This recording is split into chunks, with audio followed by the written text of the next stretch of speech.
principal ma'am, all teachers and students, good morning. जैसा पुजारी वैसी पूजा।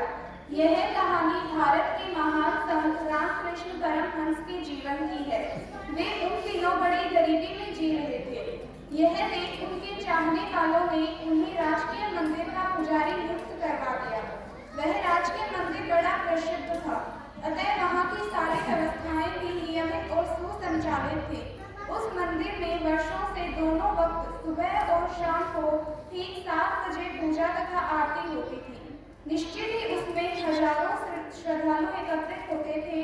रामकृष्ण परमहंस का भी यही कार्य था कि दोनों वक्त ठीक 7 बजे श्रद्धालुओं के साथ मिलकर पूजा करें।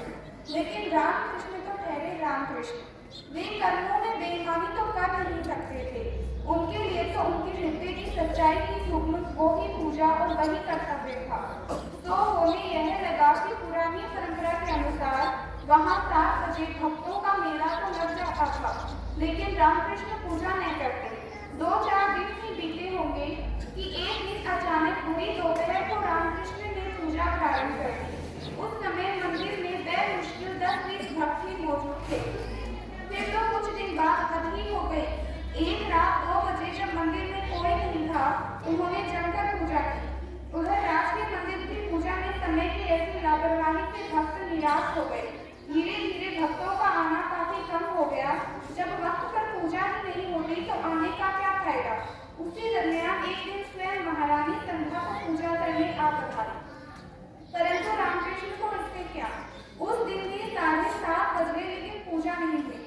इधर महारानी ने भी यह गौर किया कि मंदिर में भक्तों की तादाद काफी कम हो गई है। पूछने पर उन्हें बताया गया कि जब से यह पागल पुजारी नियुक्त हुआ है, तभी से ऐसा हो रहा है। यह कभी नियत समय पर पूजा करता ही नहीं और कभी कभी अचानक देर रात जोर जोर से पूजा करना शुरू कर देता है। बस समय की ऐसी अनियमितता से निराश होकर लोगों ने आना जाना कम कर दिया है। स्वाभाविक रूप से महारानी तो पूरी तरह चौंक गई। उन्होंने सबके सामने ही रामकृष्ण से उनके व्यवहार की सफाई मांगी। रामकृष्ण ने हंसते हुए कहा, पूजा तो आती है तभी होती है, उसके आने का समय आप तय नहीं कर सकती। वह कभी कभी वह दिन में 4 बार आ जाती है, तो कभी कभी वह 7-7 दिन तक नहीं आती। भला पूजा करने वाला मैं कौन होता हूँ? मैं तो पूजा निकालने वाला हूँ। जब भी और जितनी भी आती है निकाल देता हूँ। महारानी को रामकृष्ण का ऐसा जवाब सुनते ही गहरी सोच में डूब गई। उन्होंने रामकृष्ण की आंखों में झांका, उनकी आंखों में सच्चाई देख वह चकित रह गई। उन्हें वास्तविक पूजा का अर्थ समझने में देर न लगी। बस उन्होंने तत्काल रामकृष्ण को उस मंदिर का स्थायी पुजारी नियुक्त कर दिया। साथ ही पूजा के समय बाबत भी सारे प्रतिबंध उठा लिए। अब रामकृष्ण जैसे सच्चे भक्त को पूजा करने देने हेतु भगवान के पट खोलने की भी क्या आवश्यकता।